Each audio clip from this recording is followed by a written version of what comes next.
Thank you. We're so excited and we're so happy that you've joined us here today. I have to say, I'm so excited, not just to do the introduction this morning of our amazing speakers, but to have had the opportunity to work beside both of these amazing individuals to be able to put this conference together. So, huge thank you for that. You know, a lot of times as we look at putting conferences together, we look outside and say, who can we get as a keynote speaker? But really, what we decided to do for this event was to look internally and to say, hey, we've got some amazing talent within the WSU system who really can share their expertise in just as effective a way as getting someone from outside. So excited to introduce Garrett Kimball, who is our Director of Modernization Finance. He's been working at WSU for over 15 years in various roles, all within finance and administration. With the implementation of Workday in 2021, there was a change for WSU that Garrick was extremely excited to be able to support and to implement. And it wasn't the end of Workday or the end of the Workday work.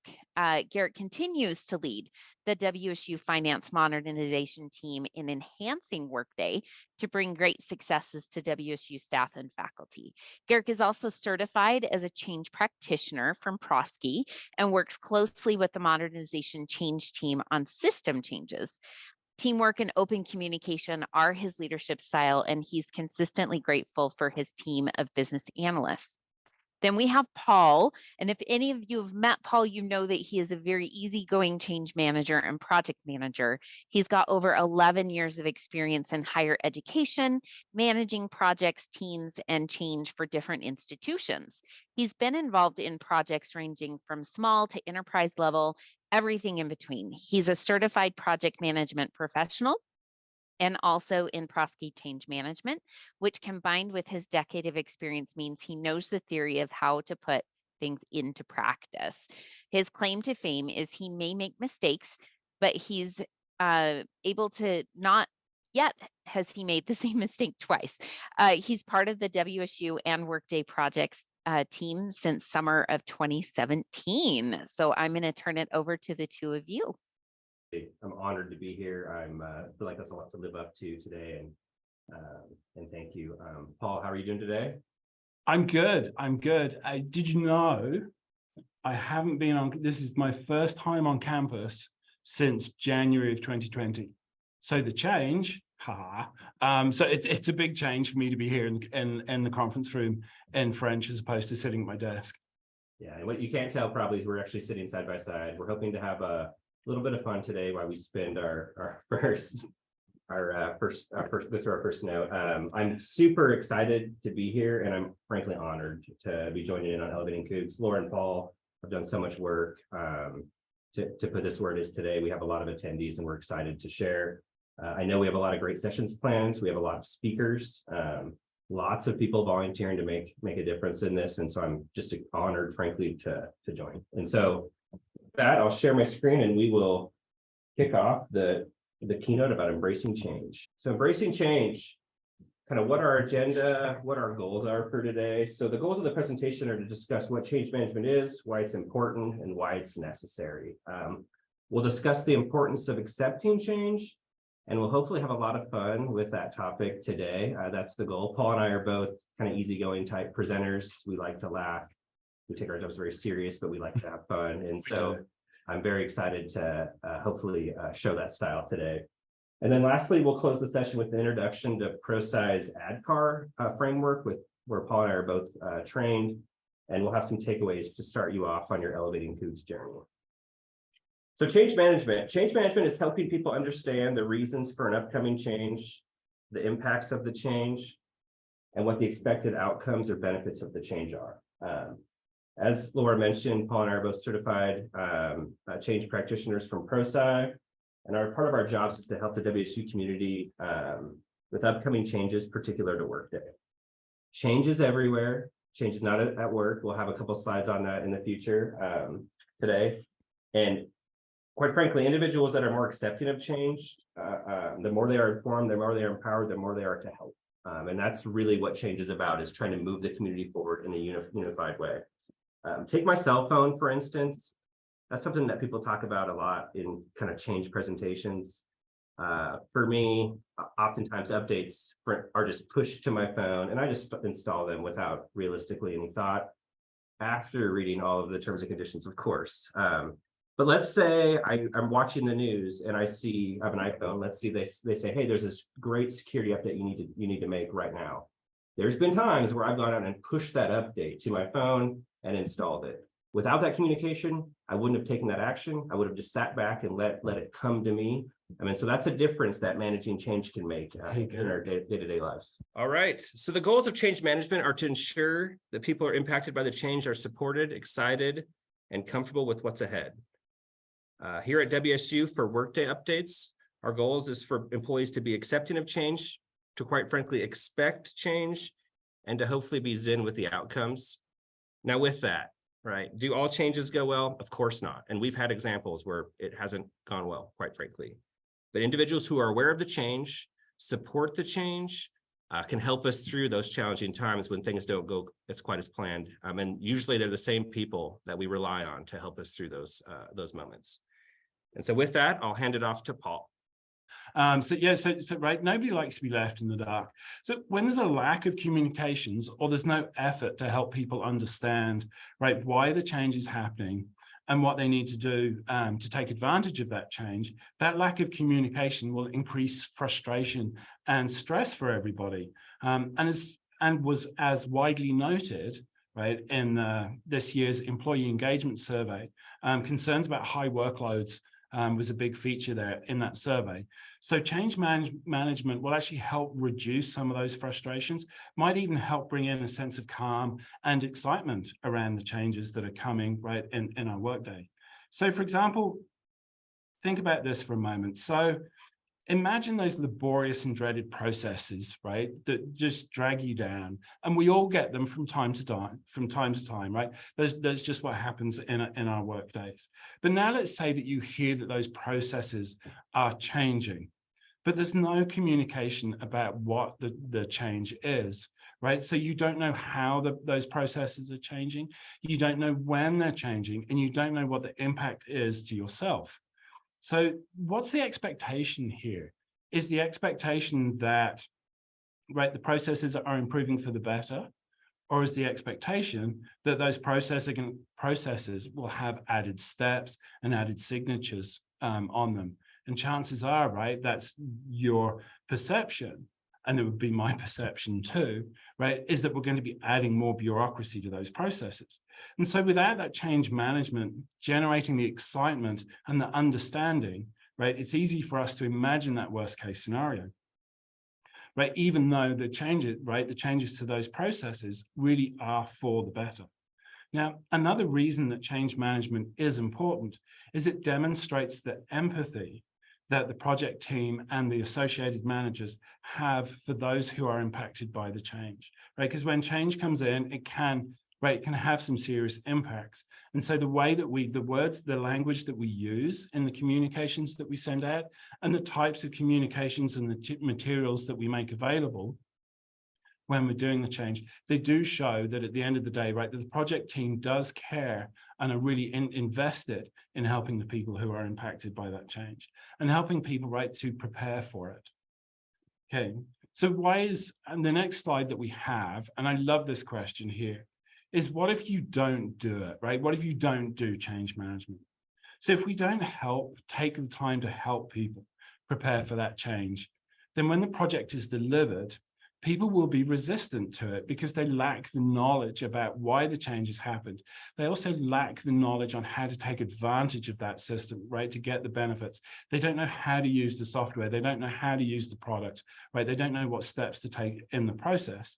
And so for them, it feels like the project has failed because it doesn't reach the benefits that were promised.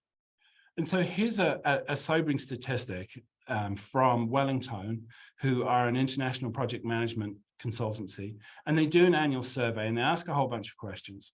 But one of the ones that comes up on a regular basis in their annual survey is that only 36% of projects, of completed projects, deliver their full benefits. So let's just kind of think about that for a moment, right? 36%, that's 1 in 3 projects don't achieve their full benefits. Why is that? Right? And so another way to look at this is, for example, right, say I go out and I buy 3 pairs of jeans, but only one pair of jeans fits. Now I have to say, right, I'm kind of approaching my middle age, and my middle has grown a little soggy over the years. And sadly, when I go out and buy jeans, if I were to buy 3 pairs of jeans now, I bet 1 would fit and 2 wouldn't. But to wear those jeans, right? So to wear the 2 pairs of jeans that don't fit, I've got to do some things, right?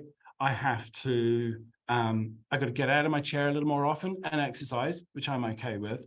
But the other thing I've got to do is I've got to stop eating chocolate, or at least reduce my chocolate input, which, no, I'm not okay with that. Exercise, good. Not eating chocolate, that's bad. But the end result here is, because I know what I've got to do, right, to be able to wear the 2 pairs of jeans that don't fit, right? The end benefit here is that I'm going to be fitter and I'm going to be able to wear, right, those pairs of jeans. And so for me, right, it's a win-win, right? I get jeans that fit and look nice on me. Ta-da, I'm fantastic, right? When I wear my jeans. But also I'm fitter for it too. But if I didn't know what steps I had to take to wear those jeans, then buying the 3 pairs would really, it would kind of like feel like a waste of time and effort and money. And so we can think about projects in that kind of same way, that we need to help people understand why the change is coming, and then also what people need to do to take advantage of that change. And so now that we've seen why practicing change is important, or why doing change management is important. So what about us as employees, right? When we're faced with change, how important is it for us to accept that change? All right. Thank you, Paul. That is great. And every chance I get to present with Paul, I'm going to say yes, because it's phenomenal. I have a lot of fun up here, and hopefully we can continue that fun. So change is constant, right? Change is coming faster and faster. I spent some time thinking about this slide, and I was going to try to go out and find some intellectual person to quote about, I don't know, processor speeds doubling, or somebody who studies the rate of change in society, to talk about how it's only getting faster and faster and faster.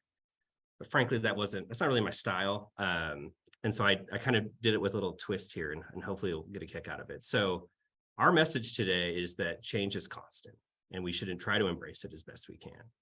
What's changing? Everything, in my opinion. Systems, computers, how we dress, how we work, where we work, how we conduct meetings has all changed, and is all going to change more. I wish I would have held on to my clothes, Paul, from the 90s, because I would be looking fantastic today if that were the case. And so I had a chance to, I think it was in 2017, to go to Brian Regan. He performed at Beasley Coliseum, and he's a comedian. And so this is more about, and my team knows this, more about my style. But he had this quote that was, "Be adaptable, flexible, and never stop learning. The rate of change will never stop, and neither should you." And I'm passionate about that. And that's our message today, is kind of change is constant. So let's embrace it. Oh man, who is that guy? I'm going to lean over for a minute. There we go. There we go. So okay, I'm just going to bounce in quick. I love this picture. There's a couple of things here, right? So there we go. Okay, I love how you're genuine in this picture. I love it's a genuine smile. I think it's great. It shows that you really enjoy what you do. Now, the other thing I want to talk about real quick, you have a distinct advantage over me, right? So if you look, this probably isn't going to show up on the camera. I'm going to try and stay still. But my hair is like a bird's nest. It's an absolute mess. So I always have a bad hair day. You, on the other hand, you don't have that problem. You always have a good hair day. Yes, thank you, Paul. And you noticed Paul earlier, he like flipped his hair in the presentation. I feel like that was for me personally. But here I am, right? I'm a bald fella. And for a while I don't know, I always had sunglasses on my head, or I wore a hat. And so we decided to have a little fun with this today, right? And so here I am aged at 70 years old. A couple things that stick out at me here as I'm trying to accept change with this is, one, my teeth look horrible, right? Like I need to go brush. That's what it feels like. It feels like to me, if I don't make a change, that's what my teeth are going to look like. Second, I grew a beard, and that's phenomenal. So I'm 70 years old, I'll have a beard. The last thing, Paul, I wanted to get a kick out of here is I'm accepting this change is I almost think I have more hair in this picture. I think Sarah did a great job. So anyways, we wanted to have a little bit of fun with how we accept change. I know I'm always going to be bald. I like to have a great time with it. And so oftentimes I'll joke about it, especially when I'm nervous. And so with that, we would work that into the slides today. Excellent. So we will now move to, we'll ask a question. So what I'm going to do, I will start the poll here.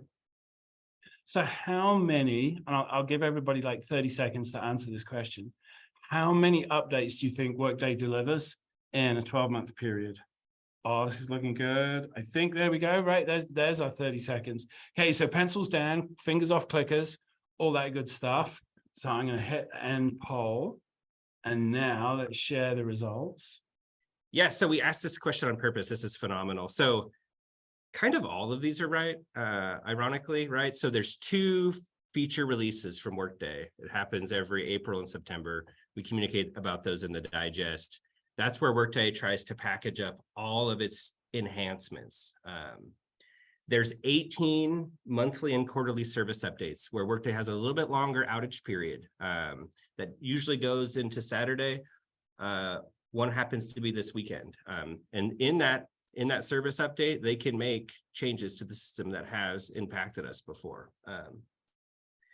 There's 52 weekly bug fixes. That's the reason why Friday nights the Workday's down, and hopefully nobody's working and has run into that, right? We should be at home at that point. But that's that weekly update, is they're pushing in fixes on a weekly basis. And then the last one is there was 568 what's new posts. And so what's new posts in Workday is the new functionality that they're intending to deliver. Some of those impact us depending on our subscription, some of them don't. Our team reviews those what's new posts, and we package up all the enhancements to communicate in our digest. And then our business analysts work to implement those into Workday. And so that's why we wanted to ask this question, is to kind of educate, talk about all of the changes that Workday is kind of putting on us. And it's phenomenal because we never stop, right? We just have to embrace it and continue on and continue to make a difference. So here's a follow-up question to that. So as Garrick said, right, that we're always on the go. We never stop. So what would happen if we didn't have, right, the Workday Digest?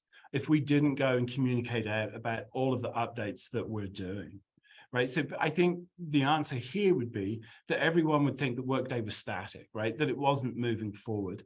That when modernization went out and we said, hey, everyone, right, can you give us, right, examples of things that you would like us to change, right? What improvement ideas do you have? Right, the perception would be that we're ignoring all of those, right? That nothing is moving forward and happening. When in the reality is that's quite right. That is very, very different. So here's a quick example that I've got for you, and it comes down to the Workday training materials. Now, this is something that I'm kind of very familiar with because this is my area of responsibility. So when I took over the change and communications team about 12 months ago, one of the big asks I had, or was given to me, was, hey, can you improve our reference guides? Because we had over 400 guides, and the team before had done a phenomenal amount of work to get all of those guides into the system in a very short period of time. So now the next phase was to improve on those guides, and that was my goal. And so what I've been doing over the last 12 months, I've been making improvements to those.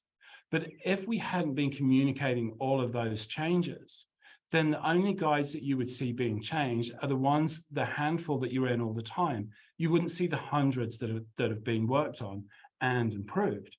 And so a statistic that backs that up is that before I came on, the knowledge base got about 6,000 visits a month on average. Now, over the last 12 months, I've seen that average raised to over 7,000 with a high of 9,000 visits in 1 month. And I think people wouldn't be coming to the knowledge base if they didn't know about those improvements, if they didn't know about the new guides. And so the whole communication and change management piece, part of that is all about fixing the gap between perception and reality. So the perception could be only a handful of guides have been updated.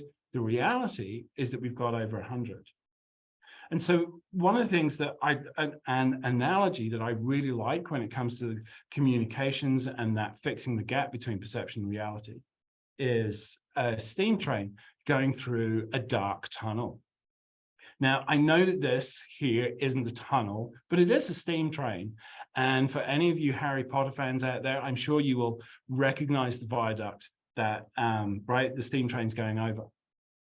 So here's where you're at, right? You're the change manager. You're the person who is responsible for sending out those communications, right? For telling people what's going on and what the impact is. So because you're the change manager, you're up front on the engineer's plate, side by side with the project manager.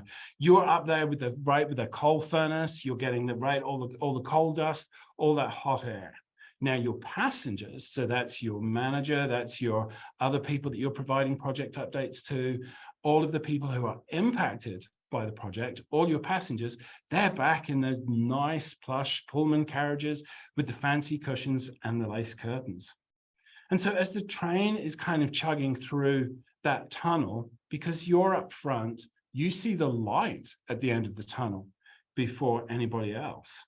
And so you know that the light there, that it's sunlight, that it's warmth, that the world is okay. But you can see here now, you're the change manager, you know that the light at the end of the tunnel is green and it's sunshine. But your passengers are further back in the dark, wet, stinky, smoky tunnel. All they can see is those burning embers coming from the front. Now, burning embers, there's a big dragon coming down that train to get them. All they think is there's disaster at the end of the tunnel. But if our communications are honest and open, right, then people are going to understand what's happening. They might, right, they might still be in the tunnel, but they know that at the end of the tunnel, everything is good. So we've heard a little bit now about, right, why change management is good, but also why, right, as employees, right, why embracing change is good too.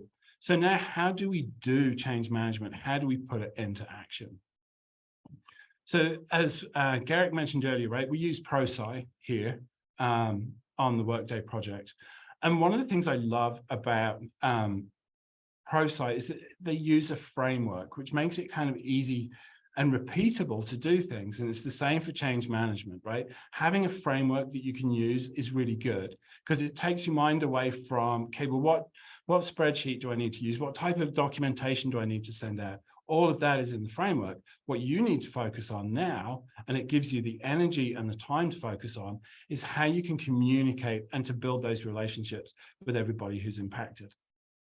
So ProSci's framework, and it has a fancy acronym, which is ADKAR, and that stands for awareness, desire, knowledge, ability, and reinforcement. And so that's the awareness for the need, right, of the need for the change, the desire to participate and support that change, also to provide the knowledge on how to change, and then back that up with the behaviors so people are able to implement the required skills and behaviors, and then also the continued communication to reinforce the change that's happened. Which really is another way of just saying that as a change manager and change management, it helps people to understand, right, the reasons for the upcoming change, what the benefits are, and also how to get those benefits. And you do that by providing the right message to the right people at the right time. And that all ties back into the opening slides that Garrick had. And so the first part of our framework is awareness. And this is right, our first step here. And what's really important with this, because you're talking to your stakeholders, and your stakeholders are everybody who's impacted by the change. So what's really important to build that awareness is to build those strong working relationships with everyone. Because the one thing that's key here is that the people who are impacted by change, it's not a spreadsheet with a big list of WSU IDs or position numbers. You have that, right? But that isn't who is changing. Who is changing is Paul, it's Garrick, it's Laura, it's Emily, right? And so as the change manager, if you're building those relationships with those people and you understand them and you understand what they're going to be going through, then that's going to help you create the right messages and send those different messages to the right people to explain why the change is important, why the change is happening now, say perhaps as opposed to yesterday or tomorrow. And also you can explain in ways that people can relate to what those expected benefits are of doing it, and also what the expected risks are of doing it. Because when we think about this, moving towards something, right, moving towards a positive thing, it's quite a strong motivator, right? Like you put a plate of freshly baked cookies, or even better, fresh bread, and butter, right? You know where I'm going to go, right? I will go there every single time. I'm a sucker for fresh bread. That's why my jeans never fit. But moving away from pain is also pain and high-risk situations is also a good motivator as well too. I mean, one of the reasons that we moved to Workday was because of potential payroll risks in our legacy system, just simply because our legacy system, it had been around for a long time and it had been a good system, right, at the time, but we needed to move forward. And so, I mean, a high-risk situation, right, would be, for example, my cat. And my cat's lying on her back. Now, she loves scratches between the ears. Belly rubs? Yeah, no, not so much. But because she's a cat and she's a little snot at times, I love her to bits, but she can be a toad. She will lie on her back, right, like a little, right, like a little trap. And she knows I fall for it every time too. But if I go and rub her belly, bang, right, she'll scratch my hands up. And so that's a behavior, right, to move away from. So moving away from expected risks is a good thing to do. So after awareness in the ADKAR model is desire. And Paul kind of hit on a couple points here, and then I'll try to reinforce. And so to successfully manage change, we need to develop and grow the desire to participate in that change, right? So we need to be aware of the change, but then we have to have the desire to want to do the change or participate in that change. There's really no right way or wrong way to develop desire, but common approaches include providing information through websites, videos, training materials, training manuals, presentations, etc. Right? Common things that you see us produce. It's all about trying to build that one, awareness, and then two, desire to change. If you can focus on the outcomes of what we're trying to accomplish and how it will impact or improve customers' lives, it's easier to grow that desire and have willing partners as we move forward. A couple of points: the messaging should be helpful and thoughtful, and feedback is critical, right? We have to know if we're actually growing or increasing that desire. We need to talk with people, see how folks are doing. We could be missing the mark. We could be releasing information without really building that desire, and that's something that we need to keep our ear to, and we need folks like you to speak up if we're not. So Paul hit home on this example, but I'm going to reinforce it. So relating back to our legacy systems, there was a big desire to modernize our system because AIS was beginning to have failures. Our saving grace was we had great folks in ITS that were helping us through with that software, and we narrowly escaped some issues. But those folks were dedicated, worked many hours to help us through those issues. But institutionally, we were aware, right, of those issues, and we had the desire to make the change, right? And thank you again to ITS for all the hard work that was with AIS. So the next section, or next part, right, of the ADKAR model is to improve people's knowledge and give them the ability to, right, to be able to handle the change, right, to be able to do what they need to do. And so this is where we have our practical part of the behavior changes that we needed, right? These earlier steps help prime people, right? So you could almost call it, right, the psychological steps that we need to go through. And here's the practical part of what's coming. So as the change manager, right, the person responsible for the change, ask yourself this question: what behaviors do you need your stakeholders to have tomorrow, and how can you encourage that? And so you answer that now by providing the materials and the communications that encourage, right, the new behaviors that are needed. And those communications also help remove, right, the barriers that are going to stop those behaviors from forming. And so this is, right, so this is what you need to do, because it's going to help your stakeholders transition, right, from what they're doing today to what they need to do tomorrow. And obviously ways to do that are, right, training, there's documentation that's available. Hey, so for example, right, the reference guides, training, the Elevating Cougs conference is a good example of that. A lot of the, right, the live training sessions that the Workday team have done previously are obviously good examples of the training there. Communication around updates and those training offerings too. There's, right, our Workday Digest is another example of that. And obviously we use the digest because we're talking about communications at scale. But you've also got, if you've got a smaller project, right, you can still do emails, you can do those communications during team meetings, all of those kind of things. Those are good ways to get the words out. But one thing that I found is really critical here in this knowledge and ability stage is to be available for questions. So imagine this, right? So imagine how many times does your bank or other service providers instruct you to go online, right, to find the information that you need? Have a question? Go online. But what happens when you can't find the answer that you're looking for, right? The next step is, oh my goodness, I got to pick up the phone and I got to call.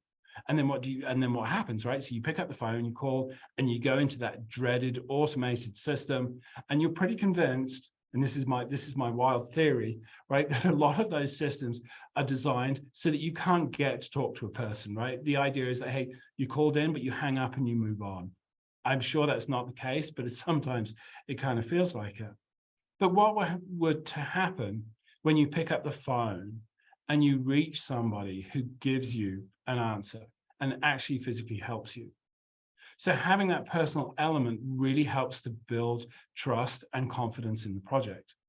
Now, I'm not suggesting, right, that you need to, right, we all need to go out and spend huge amounts of money, spin up call centers and have, like a cast of thousands on the other end of the phone, right? So having systems like a knowledge base, like a ticketing system, those are excellent systems to have, right? Because self-service is fantastic because we can get the answers when we need them, right? Just in time.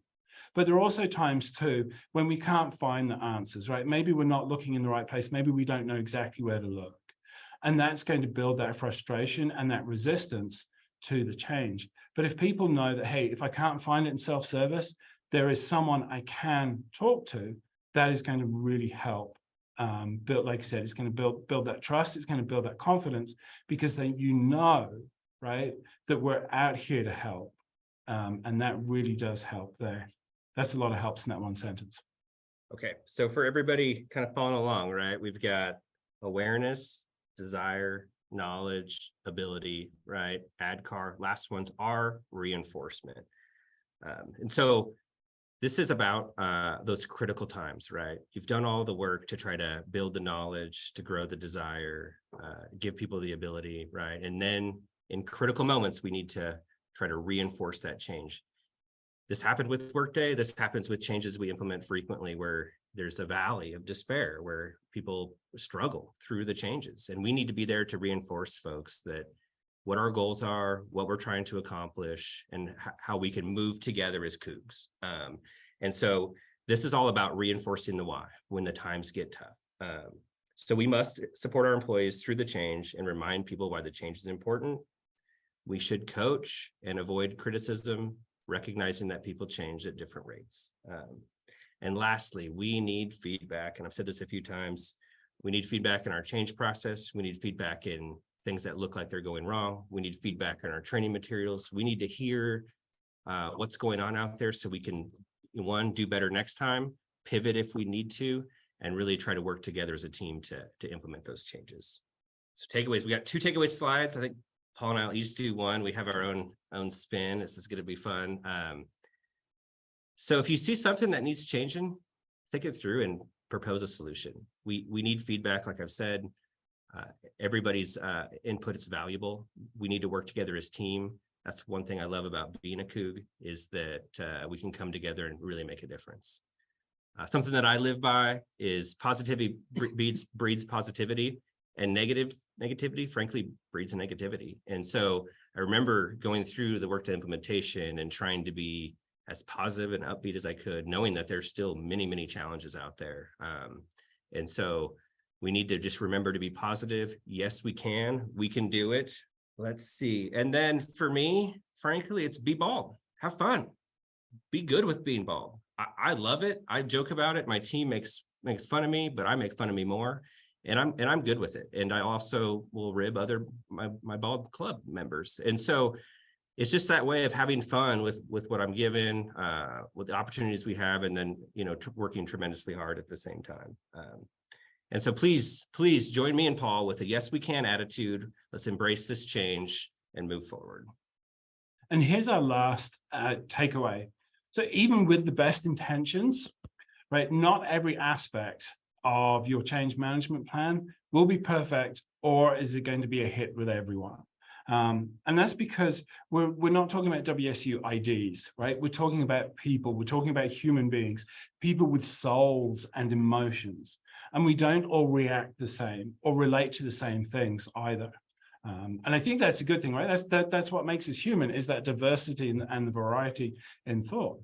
So if things don't go to plan, learn from them. That would be one of my biggest takeaways from my career here, is figure out what's working and what isn't, and stop doing the things that don't work and do more of the things that do work. And so really, so the next time that you do change management, improve on what's gone before and do things differently. I think ultimately, at the end of the day, and I'll leave kind of with this final thought, is that what's important here isn't necessarily, right, that your plan, that your change management has to be perfect. What's more important is that you put yourself out there and that you help people to understand what the change is, why the change is happening, and also how to take advantage of that change.